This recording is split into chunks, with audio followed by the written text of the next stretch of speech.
Hi, welcome to the new episode of Startup Strides. Today, my guest is Casey Goldstein. He's an investor at MCJ, an early stage fund for the energy and industry transition and the inevitable impacts of climate change. Welcome, Casey. Thank you for having me, Javed. No, I'm really excited about the episode. It's something that I don't know much about, but that's the most exciting part, I guess, for me. So I guess before start all the other questions about climate and investing, I wanna ask you a question about you, about your background from Duke to investing in climate solutions at MCJ. I guess tell us a bit about yourself in your own words. I'll tell you everything. So I'm coming at you live from Boston right now, off of Newberry Street. This is home. I grew up 20 minutes west of where I am right now, and I've been in Massachusetts for my entire life, with the exception of the 4 years that I spent at Duke, like you mentioned. My background's in computer science, AI, and environmental science. When I set foot at Duke's campus freshman year, I already knew, luckily, that I wanted to spend a lot of time in the world of renewable energy and sustainability. And fortunately, there was a great program at Duke called the Focus Program that enabled that. So got some early reps at just taking a look at the latest and greatest in climate technologies. But it wasn't until the halfway point between college, my sophomore summer, where I really got to sink my teeth into it. I am not a good coder. I was told that repeatedly by the big tech companies that I applied for, and ultimately decided that I really was excited about working at a climate tech startup, and ended up working at one in the Middle East. And it ended up being the most last resort best decision that I've ever made. Just getting to have experience like that was truly remarkable, and it boded quite well, because that next semester I spent in Australia with way too much time on my hands. And climate tech as a concept and a word, and I'm sure we're going to get into that later, was just starting to pop off in Sydney, Australia. So I had a great professor down there that encouraged me to skip class and use her name at the door, Donna Green. Thank you, Donna, to get in these events and meet all sorts of people. And lo and behold, I just got very excited about the prospect of taking a 30,000-foot view of the entire climate space, maybe not picking a bet on a specific company or technology right then, but what jobs could I possibly have that would give me an excuse to look at everything and anything? And that ended up being VC. I joined a bunch of online communities in this space to meet more people. We ended up spinning out one called College to Climate, which I'm happy to go more into. But me and three other college students at the time built it for other college students that wanted to get into climate. And finally, in so doing, ended up getting to meet MCJ, the three-letter acronym that I work for now. They were operating one of these online communities, and I just got to get closer to the team, to the point where I asked them very politely, hey, you guys are a team of 7 doing the work of 20. I will be back on campus in the spring. I don't need money. What say you for me to do a little bit of work? And that was about 2.5 years ago. Wow, that's really cool. Casey, I want to ask a question about MCJ, but before that, I'm curious. Obviously, climate is something that affects everybody on planet Earth. But was there a specific reason you were so interested in environmental solutions, kind of renewable energy? I'm going to give you the very honest answer that I seldom give. I think I have the tendency to want to dive into one or two crazy vignettes of when I realized that I wanted to spend the rest of my life in climate. The truth is, I don't know. Mm, It's weird because everything makes sense in retrospect, but serendipity takes the wheel, and you never really know why you wind up where you are. I think just a lot of amazing, lucky things happen to me. But if I mm, were to give you the honest answer, I mean, I got very excited when I was a kid about thinking about big world problems to the extent that I may have knew them when I was 10, and finding solutions that would be win-wins. So I remember drawing on the beach in the sand with a stick as my brothers were playing football, all the different things that I thought were issues with the world. There's scarcity in food, and there's this thing called climate change, which I don't know much about. And perhaps if we are able to grow crops, maybe it will take more carbon out of the atmosphere. And oh, by the way, we can use those crops to give to people, and that's a win-win. So it was things like that that I think from an early on point I really like thinking about. I come from a family of entrepreneurs and innovators, so I don't really have to look too far as to yeah. why this whole space was exciting to me. But I think I had enough people in my life early on that spooked me about the issue that is climate. Fair enough. Why MCJ? What makes it unique? Why did they appeal to you in the first place? They appeal to me because they are everything that I know about the space. I should have mentioned that they started out as a podcast, and that's all Mm, they were for a little while. It was this guy here in the Boston area that had a prior exit in a health company and had the rest of his life to spend doing whatever he wanted, and he decided to learn everything there was to know about climate. And through his podcast, which was called My Climate Journey, I learned about all the different technologies. I got to hear from various policymakers and investors, and it was my first foray into everything. And mm. it's like if your television show that you loved as a kid decided to hire you to help with the TV show. It's far more than a TV show or a podcast now. I mean, it's a community, and it's also a VC, which is quite uniquely positioned. But what's amazing is when I get on the phone with founders or investors, they're usually familiar with one, but not three of the things that we do. And it's really interesting to see the way that MCJ has touched a lot of different people on their climate journeys.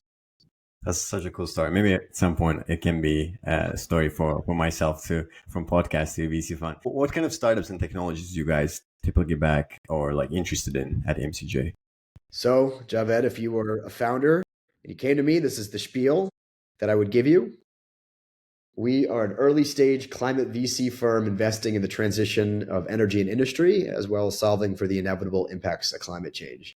And what's important about that is that we're not only investing in the reduction, the mitigation that is climate change, but also adaptation. So climate change is already here. What the heck are we going to do about it? And then if I step a rung deeper, there are three different themes or buckets that we invest out of. The first one is this idea of energy abundance. So we follow these inevitabilities. Our podcast has recently been rebranded to Inevitable, and it's because we like to think critically about what is inevitable for our future. We feel that the electrification of everything is inevitable. We also think that over the next 10 years or so, and we're certainly seeing this now more than ever, electricity prices are incredibly volatile. So we need to invest in the novel generation of new electrons. You can think of nuclear or geothermal is pretty sexy right now, using the heat from the ground to create steam, to turn a turbine, to spin a generator, to enabling the transmission and distribution infrastructure. So if you look outside and you see wires connecting all the generation to homes and commercial and industrial buildings, how can we make that more efficient so we can accommodate this great need for electricity?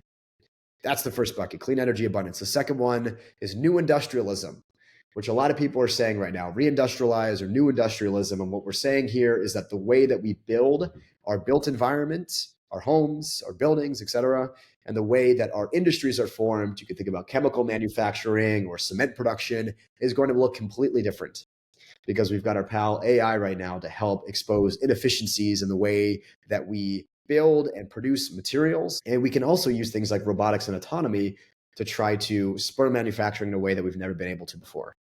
So that's the whole new industrialism bucket. And lastly, infrastructure resilience is all about that adaptation that we talked about. So climate change is already here. What are we going to do about it? We need flood protection. We need wildfire protection. We need backup storage on people's homes in case there's blackouts when there's big storms that happen in Texas. Insurance is going to look very different in the future. The way that we evaluate risk is going to look very different because we need to finally find a way to know what inclement weather is going to affect what industries and economies. So there's a lot of prediction on that front too. That is how we invest at MCJ in 2025. Climate tech feels very interesting because it feels like it has its own world where there can be a fintech solution for climate tech, there can be a deep tech solution for climate tech, an AI solution for climate tech. There's so many. It seems like its own sphere. I'm curious because especially in this day and age, how would you define a climate solution? Is it a technology? Because you touched upon it briefly about adaptation and also because it's climate change is already here, how do we adapt to it? So I'm curious, does it mean it's a more systems level definition now? It's such a good question, and everybody's going to have a different answer to it. What we're realizing now is that climate might not be the best calling card for all of these companies. And a good example for that is we would call a recycling startup, a climate tech company. And recycling has more to do with landfill and waste and that affecting our oceans and our animals. Yes, when you decompose materials, it might produce harmful greenhouse gases, but it mostly is a landfill waste issue. And yet we call it a climate tech company. So about 10 years ago, everybody was using the word Cleantech. Maybe that was a little bit more universal, but I think we're seeing a transition right now, certainly with the new administration, where people are segmenting their space a little bit more specifically. So it really reflects what you're building. So if you're in the utilities, transmission, or distribution space, you're going to call yourself grid tech. For folks that are building in industry, they might say like industrial tech or industrials, things like that. So we're starting to see the taxonomy changing. So I hesitate to give you a definition. We used to rally behind a climate company as just a company that is looking to solve climate change. And for most of the companies out there, that's what we're referring to. When you look at a climate tech startup or climate startup, I know you look at every factor, right? The team, the tech, the scalability, the measurable climate impact. But how do you prioritize out of those factors? Great question. And once again, you're going to get a different answer out of every investor that you talk to. So I'll speak to my experience. We are pre-seed to Series A investors. And for people that aren't familiar with the stages, pre-seed, you can think of as some people call it as early as 3 people, a pitch deck, and a dog. Not really a lot of technology to show for it. It could also be farther along. In the world of AI right now, we're seeing some weird things happen where people raise in $1 billion pre-seed round, and it's completely throwing these stages off. A pre-seed's generally maybe 3 to 5 people. A seed company can be 5 to 15 to 20.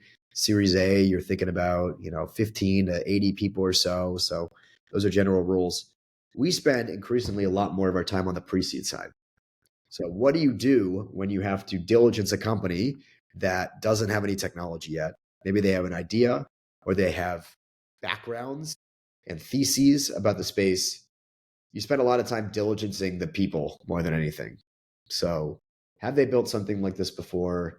Why are they interested in building something like this? Do we think that they're willing to spend the next 10 to 15 years of their life building this kind of company? Because unfortunately, that's the time horizon for a lot of these deep tech companies out there.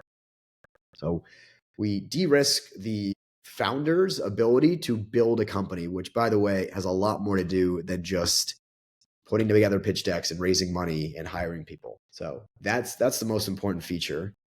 In the case of lab scale university R&D projects, we use a TRL scale, which is the total readiness level. Gosh, I hope that's the full acronym. Which is a good proxy for where are you on the path to commercialization and deployment. So somebody might come to you and say, yes, our carbon removal technology is at TRL 6. We're hoping after this fundraise, we can get to TRL 8. So a lot of people speak in forms of TRL. But everybody comes to the space with a different knowledge set. I've already mentioned that I am quite bad at coding, but I think what I shine in and just understanding humans and people and trying to get at the root of what drives them, which I think is the most important feature to a certain company.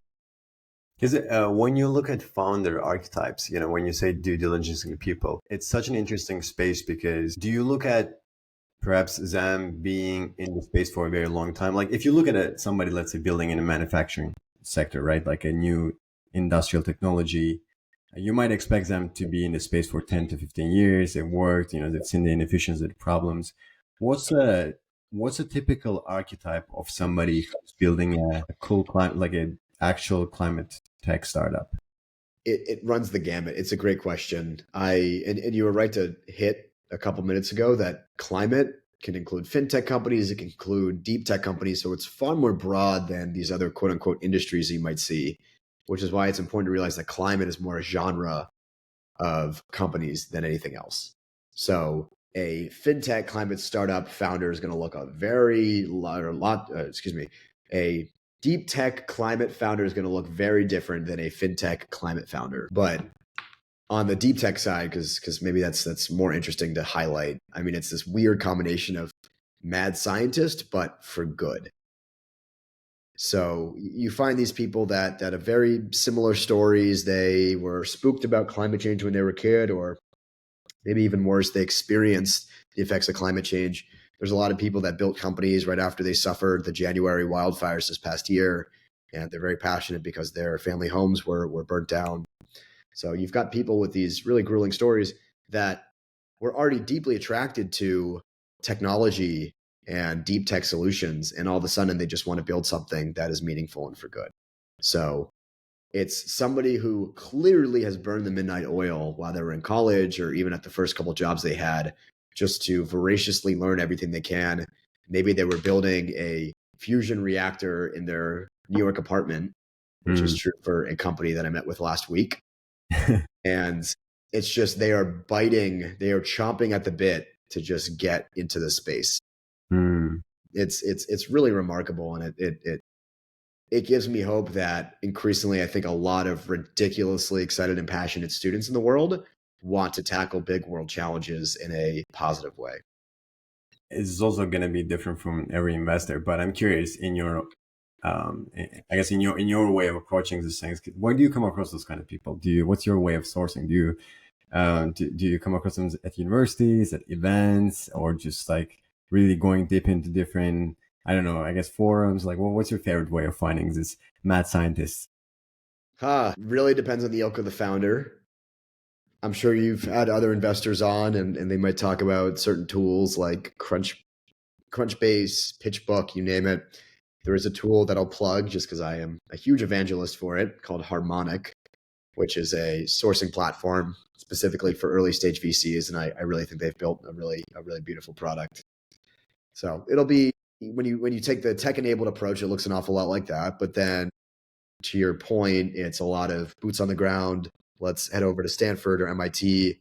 The call I had right before this was somebody who runs a class at MIT called Energy and Climate Ventures. In fact, they just wrote a really dope book. And it's getting involved with folks like that who have such a wonderful access to incredible talent on these university campuses, both for talent, so folks that our portfolio can hire, as well as potential founders someday. So it's university events, it's these big New York Climate Week, Stanford Climate Week, where it's anyone and everyone and their mom is there, and there's hundreds of events. It's pretty insane to be there, but that altogether usually puts together the cocktail for how you source companies. Fair enough. There was a period of Cleantech, I guess Cleantech 1.0 phase, which a lot of cleantech companies raised a lot of funding, and not all of them were successful. And it was kind of a bit of a bust. I mean, I'm curious about what you think about that period. But from what I've read, do you think there's sort of like a revival happening? Is we are in climate tech 2.0 phase, and how does it differ from that first phase? It is remarkable to me that you are not exposed to the space, because people ask that question in my circles a lot. So what Javed's referring to is around 2007 to 2012, we had a moment that looks an awful lot like the moment that we've been having, which is scary, because if history teaches us anything, is that it's cyclical and we always forget what's happened in the past. So yes, there were a lot of clean tech companies. There was one company, I think it was called Tesla, that ended up being one of the biggest survivors, as well as companies like Rivian or Sunrun. But a lot of them, there was a long tail of companies that unfortunately withered away. What I would tell you about this time is that there's been a lot more focus on what we call the green premium, which I believe Bill Gates coined. And it's the idea of the amount of money, the amount of extra money you would have to pay to afford a clean version of an existing product. So you can think of sustainable aviation fuel, you can think of an electric vehicle, things like that. How much more is this going to cost me if I want it to be good for the planet? And in Cleantech 1.0, there wasn't a huge fixation. We assumed that there was enough consumer demand such that people were willing to purchase more expensive products because you felt better about yourself. But unfortunately, economics win over everything, and the companies that relied on a green premium cease to exist. So we have just been voraciously trying to help technologies come down the cost curve as soon as possible, using a combination of equity financing, which we provide, non-dilutive funding from government grants, things like that, donors, all to try to make sure you reach cost parity as soon as possible. So yes, we will have a very similar reckoning where there's going to be a lot of companies that are closing up shop that relied on green premium. But I do think there's going to be a lot more winners this time around. And the reason for it is we're at a time in history right now where we realize that electrification is essential, not only for battling climate change, but also for things like domestic energy independence, for resilience, things like that. So industries like critical minerals or geothermal power or nuclear are super bipartisan because everybody realizes we need this stuff. So there's a lot more sectors that are appetizing to everybody, regardless of your political color. And I think that's far more promising than the left-leaning, historically liberal technologies or founders that we're building in the space. Fair enough. Follow up to that. Some of the startups I've seen that been raising a lot of rounds in this space, like were fusion startups. They've been raising some large rounds. And from your experience, from your exposure, which climate sectors, which those technology spaces today feel overcrowded versus those using are underfunded but are crucial or becoming more crucial? So we are very much in a hype cycle from AI. The bubble will burst at some point. So I think a lot of people are coming to terms with the fact that we are far overestimating the amount of data centers that we will need to build out to accommodate the compute that ChatGPT users will require. So the valuations, I believe, will burst at some point. I believe energy is a little bit more insulated than your run-of-the-mill data center or AI startup, just because I do think that our energy expenditure is just going to continue to increase for things like robotics, autonomy, manufacturing, things like that. But things will pop. In this moment right now, I can tell you that there's about 4 or 5 sectors that are getting a lot of attention right now. And that's because it's at the center of the Venn diagram between what the administration likes, what AI needs, and for us, what's good for climate change, combating climate change. And that's in no particular order: geothermal, critical minerals, nuclear, like I mentioned, grid infrastructure to support our aging grid. It's transformers, which are the technology that sits between the thing that produces electricity and the thing that uses it. So it steps up the voltage. What am I forgetting? And then AI to expose inefficiencies in legacy industries. So how can you make a cement plant run a lot faster using AI?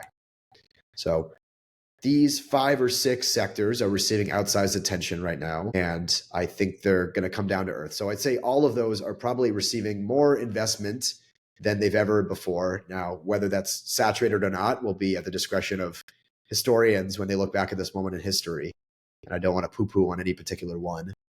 But what's more interesting is what's being neglected right now. And Bill Gates recently penned a piece about how we need to start thinking critically about climate change is less of a issue of how many degrees above pre-industrial levels is our planet, but it's how many humans are being affected and where. And it's why agriculture proves to be such an amazing area that we should spend time in, because agriculture can be helpful for mitigation, so sucking CO2 out of the atmosphere. But it's also important to build resilient crops that can withstand heat waves or cold temperatures in a way that the world has never seen. Oh, by the way, everybody needs food on this planet, so you quite literally cannot live without it. So agriculture has recently lost a lot of its funding. There's a number of reasons why that might have happened. It's hard to sell to farmers and various stakeholders like that. But it's so important. It's so important, and it can have the most impact both in adaptation and mitigation in a lot of people's eyes. Okay, fair enough. You mentioned, a couple of times, but I think climate tech is one of those spaces which is quite dependent on, maybe not quite dependent, but it is influenced a lot by political kind of bends and it shifts. So it sits at the intersection of science, policy, business, and public perception. And they all move at different paces, right? Relative to each other. How do you think about reconciling those different forces that move, I guess, at different speeds and at different understanding levels? Yeah, well, not only do they move at different speeds, they switch polarity at times, right? I mean, technology, yes, it's always an arc that bends towards progress, but in the world of politics, yeah, it flips truly. So that's always something that we really need to pay attention to.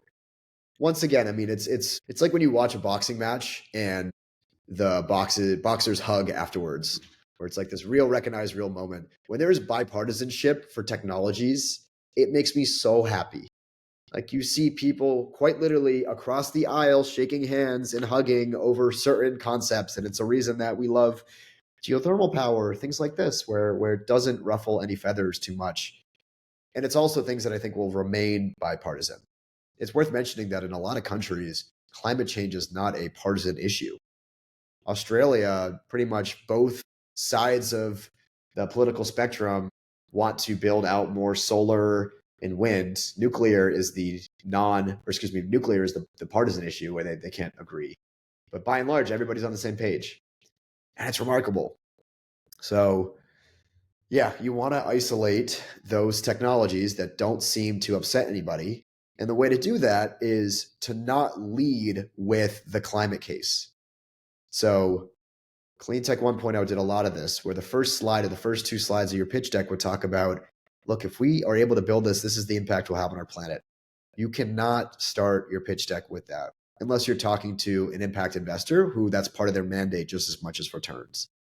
You should start by painting a story about how advancements in technology have led to the birth of your product, which is incredibly efficient. It's better, it's cheaper, it's faster, it's sexier. And oh, by the way, it's better for the planet. So those are the kinds of technologies that will be resilient to policy changes and will likely continue beyond 4-year circles. Interesting, very interesting. So how do you, because in this kind of technology, seeing, you cannot compare to software, right? Or even in like a AI, I guess, software startup, you don't really get well, first, they require a lot of capital. There's a high capital intensity for most of the like large scale deep tech solutions. And two, you don't really get, profits that fast, right? So what would you recommend, since you were speaking on it right now, what would you recommend to this founders in this new age of climate tech, how they should think about profitability and making money while also delivering impact for the planet?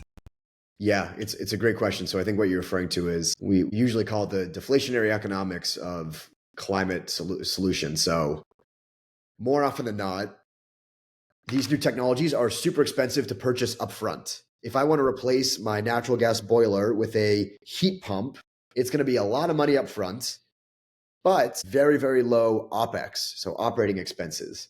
So what people talk about is the payback period. How long before I start reaping in all the discounts? How long do I have to own a Tesla and charge it for cents or single digit dollars as opposed to $30 at the pump before I've recovered the cost? So one is decreasing the actual initial spend on the product. And then the second is making sure that the operating expenses are super low. How do you convince people to pay for that upfront? And then also, how do you give a company enough runtime so they can just continue to build a product so it continues down the cost curve? I think that's the question you're asking. A couple different ways. In the Biden administration, they passed a lot of tax incentives, rebate programs, et cetera, for people that would purchase heat pumps, electric vehicles, put solar on the roof, et cetera. A lot of those are withering away in the current administration. So that's one. The other is just the general advice that I think falls in the face of, I think, a lot of the traditional advice about fundraising. We have a company in our portfolio who recently went on a panel, and he talked about how their strategy was to just raise a shit ton of money constantly. Just do not stop raising. If people are willing to give you money, take it, put it in the bank.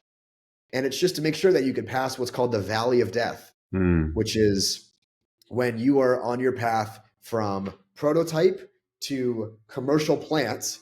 You need as much money in the bank as possible because there's not a lot of financiers right now that are willing to cover that middle stage. It might happen when you're going from Series A to Series B or C to Series A. It's a lot to underwrite. And it's where project finance, so when people that provide debt capital, have a really hard time underwriting your opportunity. So if you just raise as much money as you humanly can as upfront as possible, and you're very, very intentional about your burn rate, then hopefully you can make your product as cheap as possible, as fast as possible. And maybe you're in a government that may also help with incentives and rebates. Got it. Got it. With AI, I mean, AI is a hype, and I agree it's gonna burst at some point. I mean, it's here to stay, but the bubble is gonna burst at some point. But AI is becoming part of everything. Whether it's health tech solution, whether it's fintech solution, whether it's climate tech too.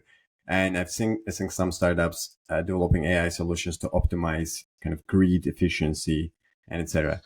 How do you see the role of AI evolving in accelerating climate innovation, and where do you think the hype might be misplaced? Yeah, great question. So AI is interesting in the conversation of climate because it's a deterrent as well as a solution. So AI is the reason why we need a lot more electricity, and it's a lot of the reason why we're building out natural gas and consequently emitting more in the atmosphere. It's a big reason why a lot of the hyperscalers, Google, Amazon, Meta, are shifting their 2050 carbon neutrality goals because they're like, listen, this was feasible maybe before AI came along, and now we can't do it. So AI is very much the reason that we're going to struggle to hit our climate targets. But if you let the optimists talk, they'll tell you that AI is this unbelievable resource that we can now use to think critically about how we can solve climate change. You can think about that as a macro level. What if we had AGI to help us think about the wicked problem that is climate change that seems relatively unsolvable and come up with measured solutions that can balance the incentives of multiple stakeholders? Whoa.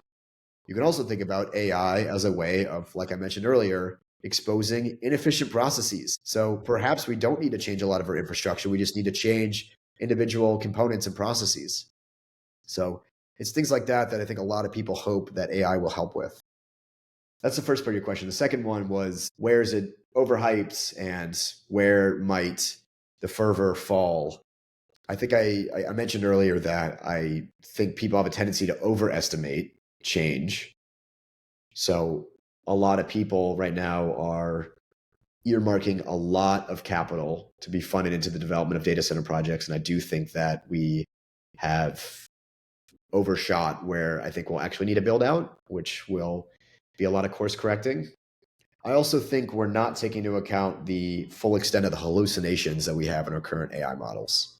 So we like to think that a large asset manager like BlackRock could use new AI risk solutions to diligence whether or not they should invest in a particular semiconductor company.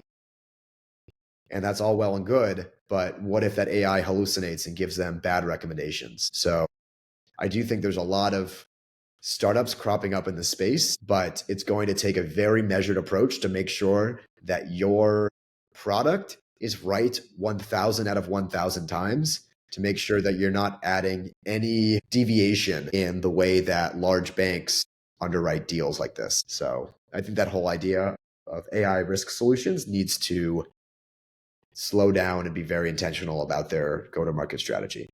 That's such a good point, because I feel like that's kind of considered a bit more in healthcare, just purely by the nature of it. But I feel like in other sectors, it's not really taken into consideration how much the models can hallucinate, and the hallucinations can have quite severe impact. You mentioned a few sayings in that, a lot of interesting points. One thing I'm really curious though, because there's a lot of new data centers being built up, and AI is kind of becoming a global phenomenon from Middle East to what are the, and you're based in Boston too, so I guess it's a relevant question. On a global level, what regions and or ecosystems outside of Silicon Valley, I guess, are you most excited about for climate innovation? Well, I'll start domestically, which is cheating a little bit, but New Mexico and Texas, I think, will receive a lot of attention over the next decade or so. Texas, far more so than New Mexico currently. Texas is great because it's a relatively deregulated state. So if you want to go blow things up and test your product, it's a great stomping ground to go ahead and do that. And it's also home to a lot of oil and gas companies, industries, et cetera, and a lot of people that want to defect and build companies to try to solve climate change. I'll talk about geothermal one more time. A big reason why people are excited about it is because the components and the processes and the infrastructure is quite similar to oil and gas. So a lot of people in Texas can transition to working at a geothermal startup or company, and it's not a huge upskilling process. So Texas is home to a lot of that. New Mexico is really interesting because there's a lot of state money that's being invested into VCs to in turn invest in companies building a deep tech, defense, climate, et cetera. And we're going to see a lot more of that activity over the next couple of years. It's in the billions. I don't know what I can say publicly, but a lot of zeros are going into bringing new companies from California or the Northeast into New Mexico to build. And state legislators are working in lockstep with a lot of those companies to make sure that the policies are all tailwinds and no headwinds. So really interesting.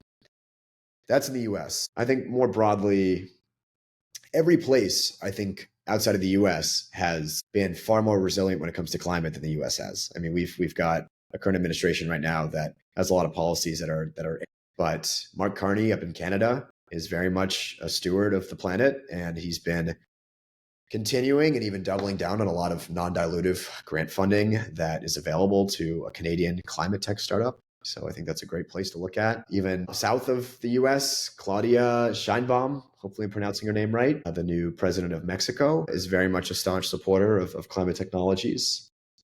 And Europe continues to be this incredible place where they do balance both the carrots and the sticks, as people call it. The carrots are the incentives to build in Europe, and the sticks are the things to punish those that are not climate aligned, that are overly emitting. So it's a constant moving target where they never want to decentivize European companies from building there and instead defecting to a place that doesn't have those limitations. But we continue to see a doubling down on those kinds of technologies, and that feels a lot more resilient than some other continents or countries. Fair enough. The upcoming technologies, I have a few macro questions. I know we don't have a lot of time, so I'm going to try to keep it brief, but I have a few macro questions. One, I'm curious about, do you think the new age, the new phase of climate innovation is going to be through major breakthroughs, or is it going to be in gradual sort of accumulation of new technologies, new advances? Wow.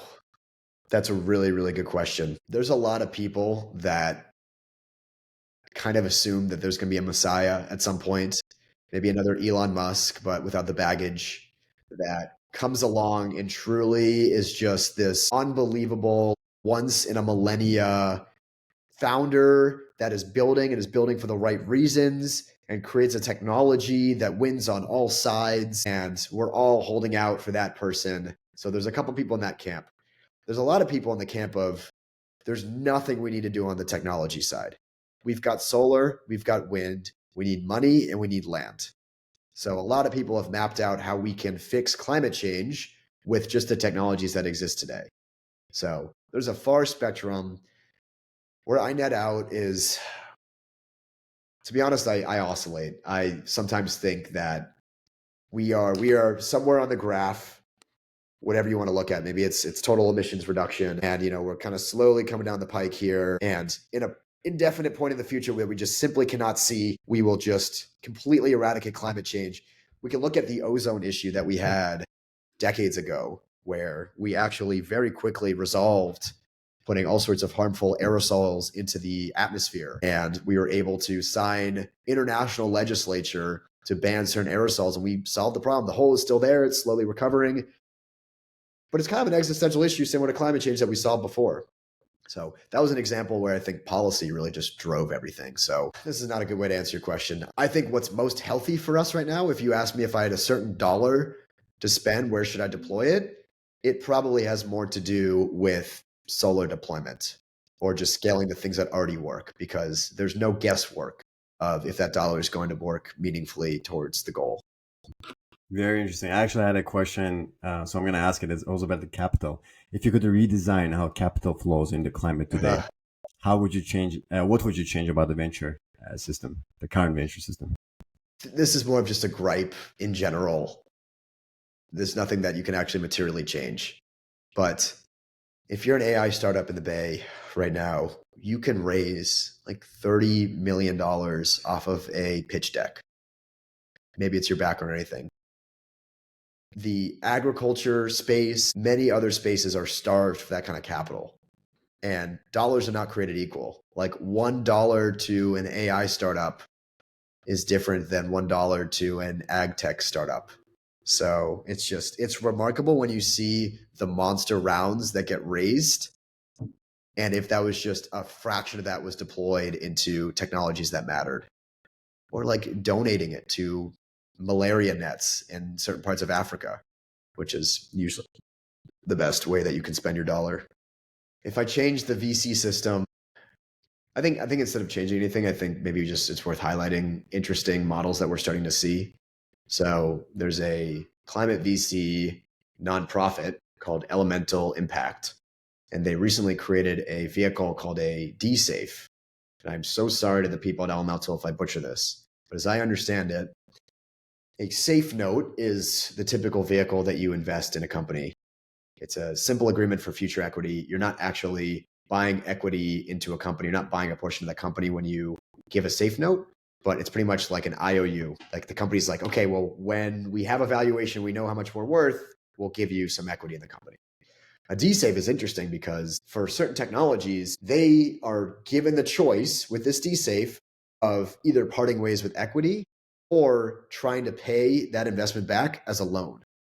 So it's a really interesting structure for companies that need to retain a lot of equity and decision power and are quick to revenue. So if you are able to sell a certain product and you're starting to bring in revenue, you can pay back that as the form of a loan, and all of a sudden you don't need to part ways with certain equity. So we're starting to see interesting models like that come out of the woodworks. We're also seeing a lot of people from our world that are going into project finance. If you ask a bank right now to invest in a next-gen geothermal company, they will laugh typically, unless you're Fervo Energy. So it's really important for people that understand deep tech to be able to underwrite opportunities and realize they're sometimes not as risky as we think they are. So I think the D-Safe is really cool. I think deep tech people working in project finance is super cool. Very, very cool. So I'm gonna end with I guess two related questions. One, what would you advise to founders, young founders, wanting to build in the climate space? And two, if anybody watches this episode and wants to reach out to you, what kind of technologies you're really interested in, what kind of startups you're looking into right now? Yeah, those would be the two questions. Okay, general advice to founders out there. I will say there's a lot that goes into building a business. And unfortunately, a lot of it is fundraising. And the more you can understand the way that investors think, and to that end, sometimes the faults that investors have, namely getting caught up in hype cycles and the why now of a certain company, the better you can gear your narrative and your fundraise. I think right now it's very important to talk to a lot of investor friends that you don't want to raise capital from to just get a lay of the land of what it's like out there. We live in a different world than we lived in 1 year ago, 2 years ago, from a narrative storytelling pitch deck perspective. So I would contact trusted friends who you don't need to pitch in front of to just get very honest, eye-level feedback about how you should be positioning your raise and talking a lot about why you couldn't build this company 1, 2, 5 years ago, and what about this current day makes it a really, really great opportunity. And as you're deciding which technologies to build, I would use a lot of the tailwinds that you're seeing nowadays that don't feel like they're going to go away after a 4-year election cycle to base where you should be spending a lot of your time. And I would go back to the 6 or so sectors that I highlighted earlier. Okay, that's the first question. The second one was, what am I looking for right now? What are you excited about yourself? What am I excited about? What am I excited about? Okay, if I'm being fully honest, I had this dope call with a founder on Friday. She's building in the wireless transmission of electricity space. When I was a kid, I was stoked about two technologies. One was just magnets. Magnets to me was like the Force from Star Wars, but in real life. And the second was the idea of the wireless transmission of electricity. Is that Nikola Tesla's idea? So it's all Nikola Tesla's idea. If you've seen, I think there was a documentary at some point, but it's just mind-boggling. And you're seeing a couple different approaches right now. A lot of people are trying to put satellites in space or things that look like satellites to concentrate solar power and beam it down to Earth, which is sci-fi. This person is using electricity and just using the subsurface properties to just funnel electricity through the ground. So all these mind-blowing ideas. So if anybody is doing work in that, that is something that I'm just excited about right now. I've been excited about it for 20 years, 15 years maybe. So that's dope. We're also actively looking more into geoengineering. So we talk about mitigation, we talk about adaptation. There's this third bucket increasingly, which is what are interventions that we could put into the atmosphere to actually just stop climate change from happening? One of the most common ones is the idea of solar radiation modification, SRM, which is spraying aerosols in the atmosphere that act as tiny little mirrors to reflect solar radiation back into the atmosphere.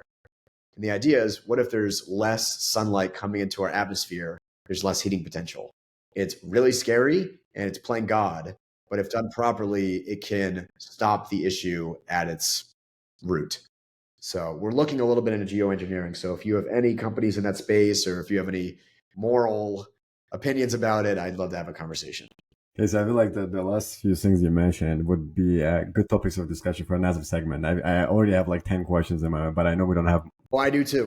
I know we don't have time for that, but it was a lovely recording this episode with you. Thank you so much for your wonderful thoughts, perspectives, and insights. I appreciate your time, Casey. Thank you, Java. This was awesome. Bye.